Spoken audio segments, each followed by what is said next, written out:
Students, आज हम अपना सेकंड चैप्टर जो है वो बायोलॉजी का स्टार्ट करने जा रहे हैं और ये चैप्टर है अबाउट बायोलॉजिकल प्रॉब्लम। तो इंट्रोडक्शन में सबसे पहले हम देखेंगे कि बायोलॉजिकल प्रॉब्लम होता क्या है। बायोलॉजिकल प्रॉब्लम बेसिकली ये क्वेश्चन होता है लिविंग ऑर्गेनिज्म के रिलेटेड, कि जो बायोलॉजिस्ट के माइंड में खुद ब खुद ही आता है या फिर जो है कोई पर्सन आके उनसे पूछता है। मिसाल के तौर पे हम आगे जाके डिटेल में पढ़ेंगे अबाउट मलेरिया और आपकी बुक में भी है ये।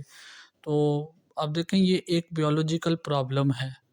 यहाँ तो ऑब्जर्वेशंस के थ्रू जो है वो बायोलॉजिस्ट के माइंड में खुद ब खुद ही आ जाता है मलेरिया के अबाउट। तो यहाँ कोई बंदा आके पूछता है जो है बायोलॉजिस्ट से कि ये मलेरिया क्या है। तो ये बेसिकली एक बायोलॉजिकल प्रॉब्लम है और इसको हम डिफाइन भी ऐसे करेंगे, it is a question related to living organisms that is either asked by someone or comes in biologist mind by himself। ये इसकी डेफिनेशन बायोलॉजिकल प्रॉब्लम। आगे देखें, जो बायोलॉजिकल मेथड है वो क्या होता है। वो साइंटिफिक मेथड कि जिसको हम बायोलॉजिकल प्रॉब्लम को सॉल्व आउट करने के लिए इस्तेमाल करते हैं, उसको हम बायोलॉजिकल मेथड कहते हैं। अब इसके डिफरेंट स्टेप्स होते हैं, इनको हम अब वन बाय वन जो है वो डिटेल में देखते हैं।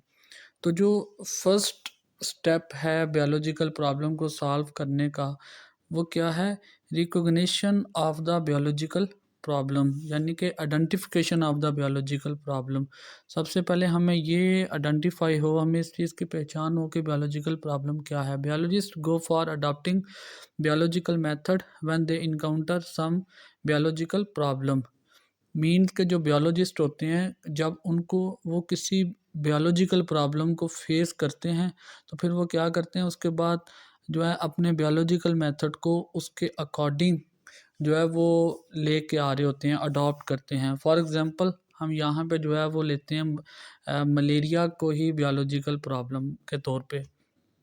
इसमें सेकंड स्टेप क्या होता है, ऑब्जर्वेशन।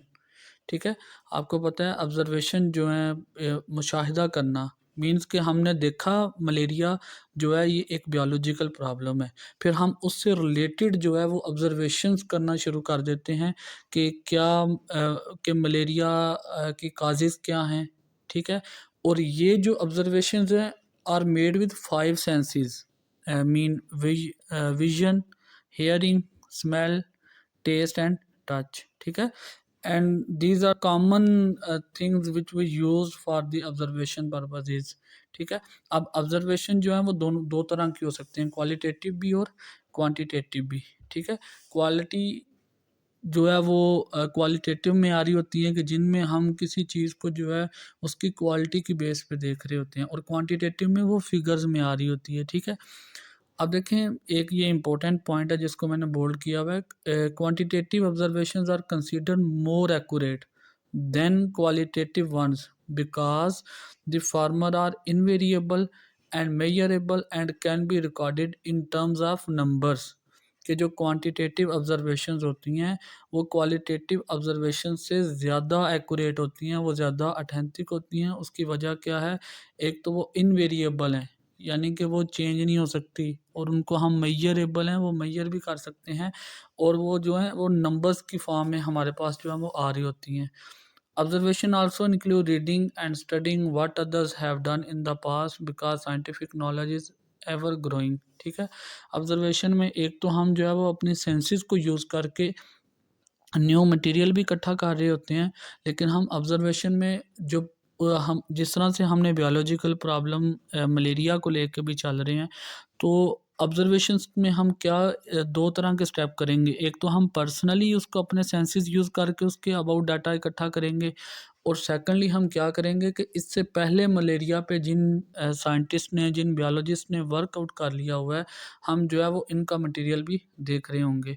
अब देखें ज़रा, क्वालिटेटिव ऑब्जर्वेशन और क्वांटिटेटिव ऑब्जर्वेशन में मैंने यहाँ पे एग्जांपल के थ्रू एक कंपैरिजन आपके सामने दिखा रहा हूँ कि जो क्वालिटेटिव ऑब्जर्वेशन है, देखें कि इसमें हम क्या कहते हैं, the freezing point of water is colder than the boiling point. ठीक है, ये क्वालिटी बेस पे है कि उसका जो पानी का देखें जो फ्रीजिंग पॉइंट है वो बॉइलिंग पॉइंट से ज़्यादा है। इसी तरह litre of water is heavier than a litre of ethanol. ठीक है, और आप देखें जो क्वांटिटेटिव ऑब्जर्वेशन है, इसमें फिगर्स और इसमें जो है वो नंबर्स की बात आ रही है। The freezing point of water कितना है 0 Celsius and the boiling point is 100 Celsius. अब ये फिक्स है, इनवेरिएबल है, इसको हम चेंज नहीं कर सकते। इसी तरह वो वाटर वेट की नीचे बात हुई है, ठीक है। अच्छा, इसके बाद है ऑब्जर्वेशन अबाउट मलेरिया। अब देखें हमने जो बायोलॉजिकल प्रॉब्लम देखा था, अब देखें इस पे there are 4 major observations about malaria. First one, malaria and marshy areas have some relation. कि क्या मतलब, पहली ऑब्जर्वेशन क्या आई है कि जो ऐसे एरियाज़ के जहाँ पे बहुत ज़्यादा गार्बेज है, यहाँ पे बहुत ज़्यादा जो है वो कूड़ा करकट है, उसका और मलेरिया का आपस में लिंक है। पहली observation, quinine as effective drug for treating malaria. कि हम जो है वो मलेरिया की ट्रीटमेंट के लिए जो 9 जो मेडिसन है ये अफेक्टिवली हम यूज़ कर सकते हैं, ठीक है। जिसको जो है वो सिनकोना प्लांट्स वगैरह से हमने वो एक्सट्रैक्ट आउट किया था। इसके बाद drinking the water of marches does not cause malaria, ठीक है। एक ऑब्जर्वेशन ये आ गई फिर कि जो मार्शेस एरिया का पानी है आलूदगी वाला, उसके पीने से जो है वो मलेरिया नहीं होता। और इसके बाद जी plasmodium is seen in the blood of malarial patients, ठीक है। कि जो जिन लोगों को मलेरिया हुआ उनके खून के अंदर जो है, उनके ब्लड के अंदर जो है वो प्लाज्मोडियम को जो है वो पाया देखा। ये एक बैक्टीरिया है, ठीक है, कि जो ऐसे पेशेंट्स के अंदर मौजूद देखा गया कि जिनको जो है वो मलेरिया था, ठीक है। तो ये ऑब्जर्वेशंस हैं। और फिर इन ऑब्जर्वेशंस की बेस पे हम क्या करते हैं, एक हाइपोथेसिस बनाते हैं, ठीक है। ये एक शॉर्ट और क्लियर स्टेटमेंट होती है। बियोलॉजिस्ट organize his or her and other observation into data form and constructs a statement that may prove to be the answer of the biological problem under study, ठीक है। कि क्या करते हैं बायोलॉजिस्ट, कि उन्होंने जो अपनी ऑब्जर्वेशंस की, उसके बाद उनको डाटा की फॉर्म में इकट्ठा किया, ठीक है। फिर उनसे जो है वो एक स्टेटमेंट को ड्रा किया, ठीक है। और वो स्टेटमेंट क्या बता रही होती है, हमारा जो बायोलॉजिकल प्रॉब्लम है उसको क्लियरली डिफाइन कर रही होती है, ठीक है। This tentative explanation of observation is called hypothesis. ये हाइपोथेसिस की डेफिनेशन होगी। अब देखें आई एक अच्छी हाइपोथेसिस की जो है वो करैक्टर्स क्या होते हैं, ठीक है। ये इंपॉर्टेंट क्वेश्चन भी है पेपर के हवाले से। It should be a general statement, एक सिंपल स्टेटमेंट होनी चाहिए जिसको हर कोई रीड करने वाला जो है वो समझ सकता हो। It should be a tentative idea, clear cut जो है वो कंसेप्ट होना चाहिए इसका। It should agree with available observations, means कि हमने जो पीछे 4-5 ऑब्जर्वेशंस की बात की है ये जो है उनसे रिलेटेड हो, ठीक है। It should be kept as simple as possible, इसको ज़्यादा से ज़्यादा जो है वो सिंपल रखा जाए। It should be testable and potentially falsifiable, ठीक है। ये जो हमारी हाइपोथेसिस है उसको हम टेस्ट भी कर सकते हो, ठीक है। और टेस्ट करने के बाद चांसेस हों कि हमारी hypothesis may be true and may be rejected, कि वो जो है वो साबित भी होती हो ठीक, लेकिन हम उसको रिजेक्ट भी कर सकते हों। ये एक अच्छी हाइपोथेसिस के जो हैं वो करैक्टर्स होते हैं। अब देखें इन केस ऑफ मलेरिया क्या हाइपोथेसिस हमने जो है वो कंक्लूड की, Plasmodium is the cause of malaria. अब आप दोबारा से एक दफ़ा ऑब्जर्वेशंस में जाके देखें कि हमने लास्ट वन जो पढ़ी थी, ये Plasmodium is seen in the blood of malarial patients.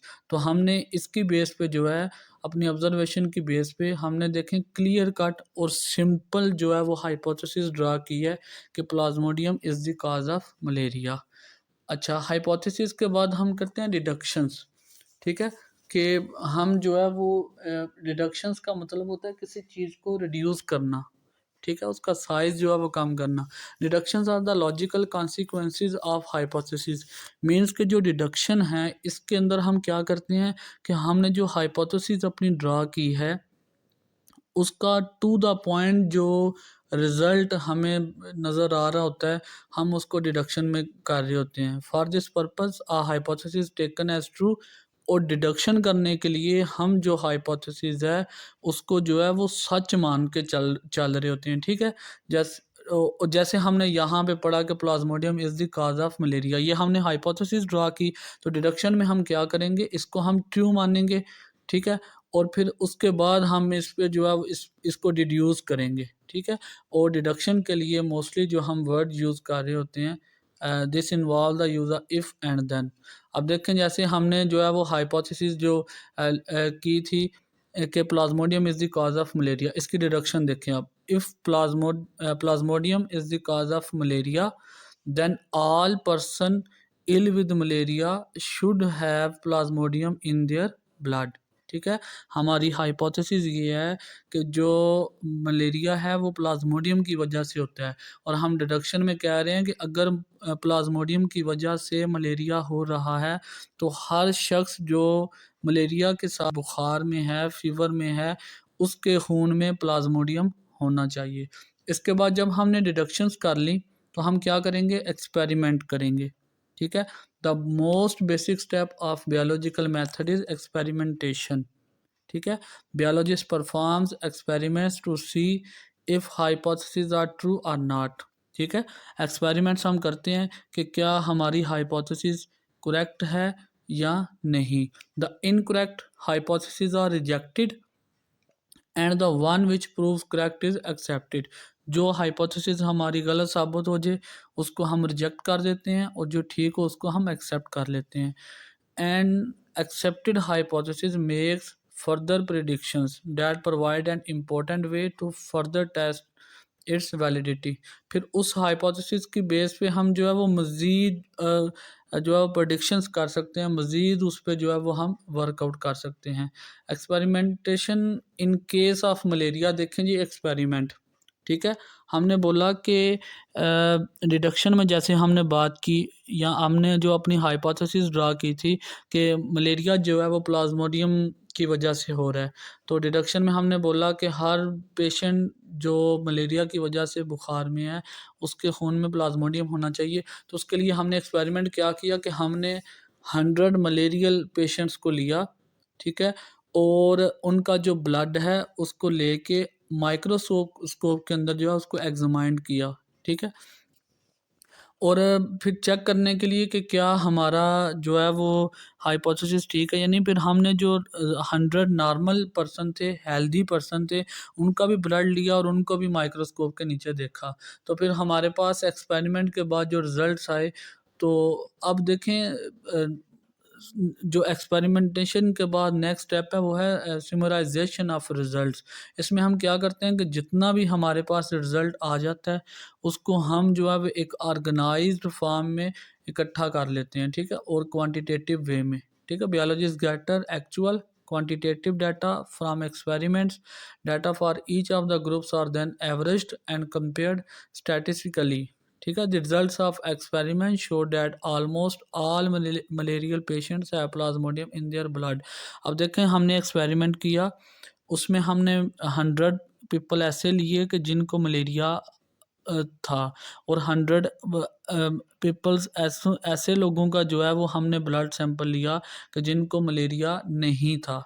तो हमने रिज़ल्ट में देखा कि जितने भी मलेरिया के पेशेंट्स थे उनके ब्लड में प्लाज्मोडियम मौजूद था। तो इससे फिर क्या ये हमारा रिज़ल्ट हमें क्या प्रूव करवा रहा है कि जो हमारी हाइपोथेसिस है Plasmodium is the cause of malaria was true, ठीक है। ये हमारे रिज़ल्ट। और जो लास्ट है वो है रिपोर्टिंग द रिज़ल्ट। आखिरी step, most important step is कि हमारा जो रिज़ल्ट आ गया है उसको पब्लिश करना, ठीक है। और ये पब्लिश कहाँ कहाँ किया जाता है, in scientific journals and books, in talks at national and international meetings and in seminars at colleges and universities, ठीक है। And publishing of results is an essential part of scientific method. It allows other people to verify the results or apply the knowledge to solve other problems, ठीक है। Publication करना ये बहुत ज़्यादा important step है at the end, ठीक है, क्योंकि इससे क्या होता है, एक तो अगर दूसरे लोग देखें तो वो हमारे रिज़ल्ट्स को वेरीफाई कर दें, या फिर वो इसकी बेस पे जो है वो दोबारा से जो है वो वर्कआउट करके मज़ीद जो प्रॉब्लम्स हैं उनको वो सॉल्व आउट कर सकें। तो बायोलॉजिकल मेथड में एक दफ़ा समराइज़ कर देता हूँ सारे को। हमारा जो फर्स्ट स्टेप था वो है रिकॉग्निशन ऑफ बायोलॉजिकल प्रॉब्लम, के आइडेंटिफाई करना प्रॉब्लम क्या है, ठीक है। ये जो एक्सपेरिमेंट साथ में मैंने करवाया ये एग्जांपल के तौर पे, ठीक है। फिर सेकंड हम क्या करते हैं, उस पे ऑब्जर्वेशन करते हैं कि इसकी इस बायोलॉजिकल प्रॉब्लम की जो है वो कॉजेज़ क्या हैं। जैसे हमने ये 4-5 जो है यहाँ पे ऑब्जर्वेशंस की थी, ठीक है। और फिर इन ऑब्जर्वेशन की बेस पे हम हाइपोथेसिस बनाते हैं, और हमारी ऑब्जर्वेशन में जो लास्ट वन थी बात, उसको हमने जो है वो अपने हाइपोथेसिस के तौर पे लिया। और एक हाइपोथेसिस की करैक्टरिस्टिक्स क्या हैं ये आपको पता होनी चाहिए। इंपॉर्टेंट क्वेश्चन है ये बोर्ड पेपर के पॉइंट ऑफ व्यू से। अच्छा, हमने हाइपोथेसिस जो है वो Plasmodium is the cause of malaria, इसको लेके हम चले आगे। हमने डिडक्शंस की, डिडक्शंस में हम क्या करते हैं कि जो हम हाइपोथेसिस बनाते हैं उसके जो लॉजिकल कॉन्सिक्वेंसेस हैं, यानी कि उसके क्या रिजल्ट्स हो सकते हैं, हम उनको जो है वो डिडक्शन के अंदर कर रहे होते हैं। और डिडक्शन करते हुए toward of if and then का यूज़ किया जा रहा होता है, ठीक है।